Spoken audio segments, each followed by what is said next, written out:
Hello, everyone. Welcome to my show, Career Up Startup Podcast, a podcast aimed at celebrating Asian entrepreneurs and bringing to limelight their startup stories or innovative ideas.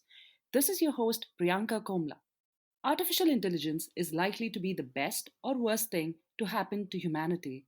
This is a famous quote from our scientist, Stephen Hawking. In this first episode, we're going to talk about artificial intelligence, AI. If you look at today's world, AI has literally invaded every aspect of our life. Be it our smartphones, the ride sharing apps, you name it, you've got it. In my first episode, I have my very special guest, Swathi Young. Swathi focuses on the intersection of AI and humanities and is an advocate for diversity in AI.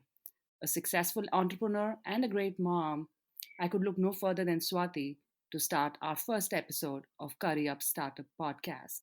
Swathi is the founder and CEO of Technotch Solutions.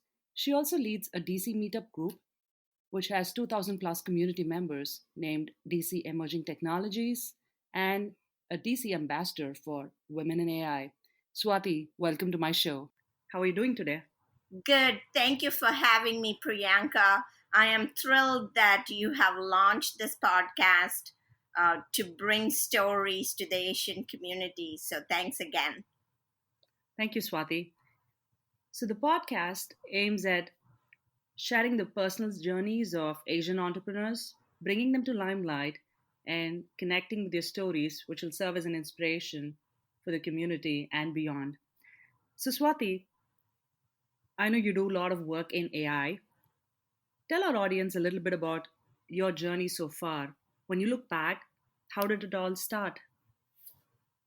No, great question. So I started off like any good Indian studious girl by going to engineering college in India. And then immediately I got a job through my campus. And my dad actually told me to do masters in the United States, and he was willing to sponsor me. But I was so enthusiastic as a 21-year-old to make my own money and go partying, actually. So I refused to do the master's, even though my dad promised to sponsor it. And I've since then never regretted, because what I do is, despite not doing my master's, I believe in self-learning and learning constantly. So my first job was a software engineer at a company called Bond, which was a Netherlands-based Dutch company that no longer exists. But that actually was a stepping stone for me to become a software developer at Oracle. And I know you're too young, but in the 2000s, Oracle was the Google of the day. So I was a software engineer, and I was very heads down writing code. And some part of me wondered, where is this code being used? Because I know that Oracle was used by companies in the US and Europe. So I was very curious to know the business aspects of the software itself more than coding. So I wanted to go and experience how business users are using the software. So that made me become a consultant in implementing Oracle solutions, so which took me to Belgium and some projects in the United States. And since then, I've moved to the US to work exclusively in the United States. And the journey as a consultant and then brought me to various organizations a couple of years ago, about 10 years ago, where I progressed rapidly into a leadership role as directors of engineering, leading large engineering teams. And since then, moved to the DC area, where I held the position of senior director at Amtrak, leading over 100 engineers. So, and then the entrepreneurship bug bit me very hard. That brought me to launching my own company, and my interest in data science, as it was a budding technology, led me to lead a company in artificial intelligence, data science, and machine learning space. That's in a nutshell as to how my journey meandered to where I am today. Of course, there are a lot of ups and downs along this way, but this is the path that has worked for me so far. That's an incredible story, Swati. It's so heartening to realize your dad has been so supportive. How does he feel now that you've been successful in your own way? I think as parents, they always want us to be secure. So, frankly, they were a little bit shocked when I announced I was quitting my high paying executive job and starting my own company from scratch, especially coming from a family where there are no entrepreneurs practically. My sister is a doctor, my dad was an engineer. So, it's something really new that shocked everybody in the family, but they were supportive ultimately because I seemed to know what I was doing. But the truth is, I'm still learning how to be an entrepreneur right now. Well, it's amazing you brought up a great point, Swati. There are always stereotypes associated with our Asian culture. You're expected to be a doctor or a lawyer or an engineer, and anything beyond that is always seen as not a stable job, and how it affects the prestige of the family in the society as well. And it's always hard as entrepreneurs, we don't really have role models within our families sometimes. Overcoming all of these, I'm glad you've created a niche for yourself. Yes, yes. And I think sometimes what we have to realize, more so as women, is that it's okay to do what you want to do as long as you reach out for support. And I'm guilty of that. I don't reach out for help as often as I should. But I think if you are ambitious, if you have a dream, or if you want to take the less trodden path, it's so important that you have to learn from as many avenues as possible because your family might not give you that experience of entrepreneurship. I completely understand that aspect of it. Tell me a little bit more about Technotch Solutions, for which you're the CEO, as well as your meetup group, DC Emerging Technologies, which has around 2,000 plus community members. Absolutely. So, Technotch Solutions was born out of the need for me to be an entrepreneur, first of all. And when I started it, I registered it in 2015 as a company, but actually started working on active projects around 2016 and later. But essentially, right now, what we are is we provide machine learning solutions in the world of artificial intelligence to various organizations to solve business problems and especially focused on two industry verticals, healthcare and financial services. So, when I started the company, I didn't start off with being an AI company. I started off with a focus on mobile app and mobile data, consulting and strategy company. But soon, within 1 year, I saw my interest in data science. I was doing online courses on Coursera and Udacity, and it was so fascinating what you could do with all this data and how you can develop insights and help organizations to solve business problems. So I quickly pivoted my organization in that direction early last year. And since then, we have been helping the industries that I've mentioned in this space. And one of my personal focus areas is how to make ethical design of artificial intelligence, how to make it as humane as possible, how to avoid data bias in data sets, and how to make sure we are ensuring the privacy of people is protected. These are all very, very important in the world of artificial intelligence because unlike traditional software, machine learning models actually learn continuously from vast quantities of data. So these aspects that I just mentioned becomes very, very important in the world of AI. So that's in a nutshell what I do with my companies and the organizations that I work for. Thanks, Swati, for sharing that information. And as you mentioned rightly, AI gets better by learning every day. So, what are some of the challenges that you see as AI shapes up so rapidly? Yes, and I think some of these challenges goes back to the data points that I was just mentioning. Number one, I would say, is data bias. Right? As humans, we have inherent bias, and in fact, research shows there are 180 different types of human biases.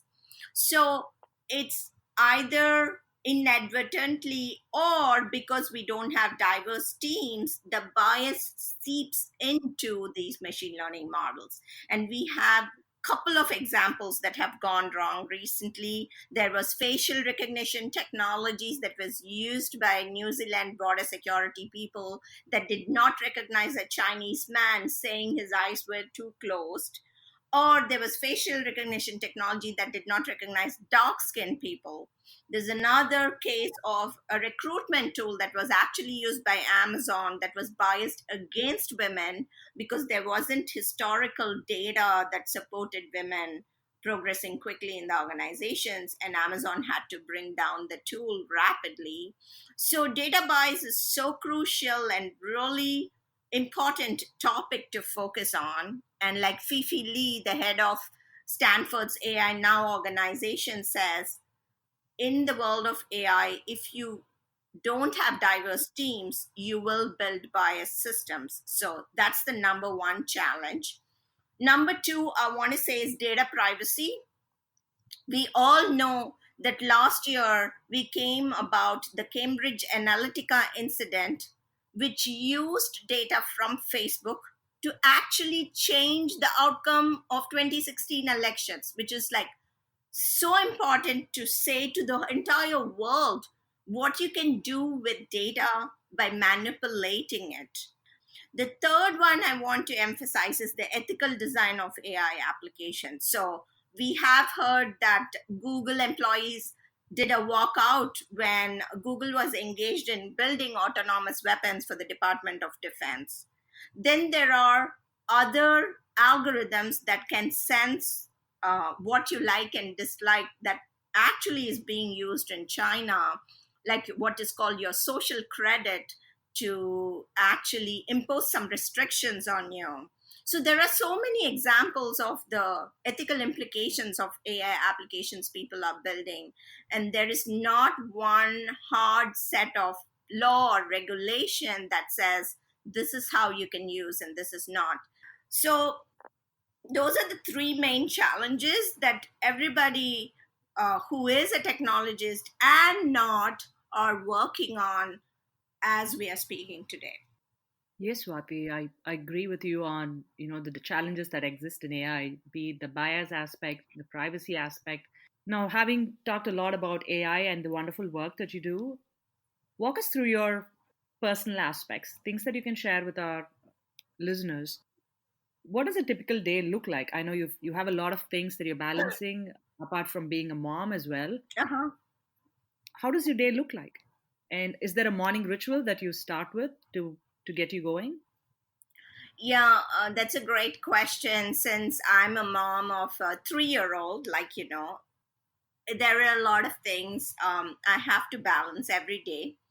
I don't believe in a morning ritual per se, but usually I'm a morning person. And one of the things that I try to do is before my baby wakes up, I want to get some work, uninterrupted work in. So I try to tackle the hardest task of the day, whatever it is, to get it out of the way before I start running along with my kid and dropping him to preschool and things like that. So that's been working for me really well.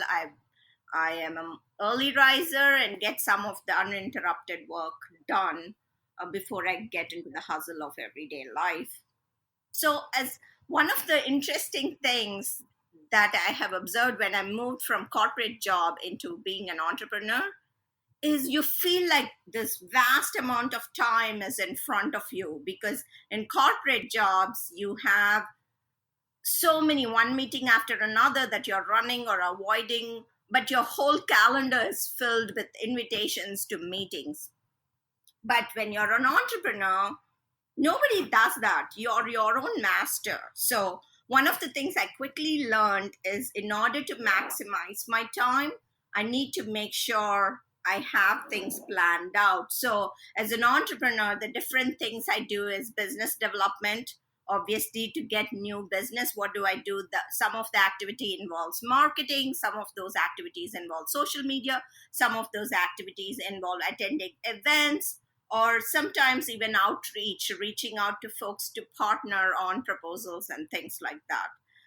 So a huge chunk is the business development, but like I mentioned, as an entrepreneur, you all have this wide window of time. I made sure I have everything on my calendar. So I have my meetings on my calendar that I set up to meet other entrepreneurs or to attend events or to meet potential clients. If I'm doing a chunk of social media outreach, I have that on my calendar. So my days would be divided into doing business development. Then I have existing clients. So right now, since I'm still in the startup mode, I do some work personally for my clients along with my team. So there are at least 15 to 20 hours per week that I do billable work. So I would be at the client site a couple of times a week, which obviously is scheduled time. And the rest is a lot of business development that I have in calendar, meeting people for coffee and lunches. Mostly, an evening is reserved at least once a week to attend an event that is mostly in the area of artificial intelligence. And while I'm doing all this, I'm balancing dropping off my kid at daycare, picking him up in the evening, preparing healthy meals for him every day. And I must say, I have a very supportive husband who totally supports me in my journey and my ambition as an entrepreneur, and willingly lends his hand to look after the baby or to do whatever other family work is essential as well. So that's how my typical days are. Um, of course, when you have your own business, one of the things I quickly realized is make use of as much time you can get whenever you can get. So mostly if my son falls asleep by 8:30, I work between 8:30 to 10 every night. And weekends I pull in some hours as well. So in the initial phases, especially since I don't have a large team to do all the aspects, I do have a small team in my company, but it's so important to maximize your time. And somebody recently was asking me, but how do you manage the balance? It's, I think one of the things I quickly realized is I cannot binge watch Netflix. So the Stranger Things and all, everything else can have to wait maybe in the weekend, where I can watch a couple of hours, sometimes not even a couple of hours. So there are some sacrifices you have to make as an entrepreneur, but I don't, if you're passionate about it, which I am, I don't feel it as sacrifice that I'm working every night before I hit the bed. And another thing I do, I've always been a voracious reader since I was like less than 5 years old. So reading is always there after my day ends with the official, either in official capacity or with my child. I'm always reading one book or another. Right now I'm reading the biography of Michelle Obama, Becoming, which is very inspirational. That's fantastic, Swati. I'm so glad you do a lot of things and do it in a happy way, because a lot of times we have a checklist of things that we have to do and we look at racing towards it to put a checkbox next to it. But I'm so glad you're doing it in a most gracious way. Thank you for sharing those aspects of your life with us. And I'm so glad you have a supportive family. As working women, ambitious women, we all need the support of family and friends who could, really step in to help us drive towards our own goals as well. Right. And I'm so glad you're doing it so well. Well, I do have my hiccups once in a while. Yeah, but surpassing all of them and still leading a happy life is what we all need at the end of the day. Well, with that being said, let's move on to a section which is called the rapid fire. So, Swati, are you ready for it? Yes, bring it on. So, here's how it's going to work. I'll say a word or a sentence, and tell me the first thing that comes to your mind when you hear that. Sure. All right. And it's rapid fire. So, as you know, as an AI person, do it as fast as you can. Okay. Okay, and the first one is AI, artificial intelligence. Humanity. How do you rate your life as an entrepreneur out of five? At 2.5. I know you're way better than that, but it's a humble brag, is what I would say. Uh, Somebody who inspires you? Indra Nooyi, Well, she's my favorite as well. A favorite book of yours? Gone with the Wind. Work life integration. It's all a balancing act. That was your rapid fire. I'm glad you did very well, Swati. Oh, thank you. Before I let you go, one thing that I want to make sure our viewers get a sneak peek into is how would you describe yourself in a word or two in your native language? So, my native language is Telugu, which is obviously we all know coming from India, it's a South Indian language. Allaripilla, which means naughty girl, is a phrase a lot of my friends have used in the past. But I think it sort of is apt for what I am in the sense I do a lot of things. I keep running around like a chicken with a head cut, but these are things that bring joy to me and those around me. So I enjoy cooking. I think apart from my work, I spend anywhere close to 10 to 12 hours a week cooking multiple dishes, and doing all the things that I like to do, whether it's finger painting with my kid, or running around in circles with him, or just reading, writing. Nowadays, I do videos.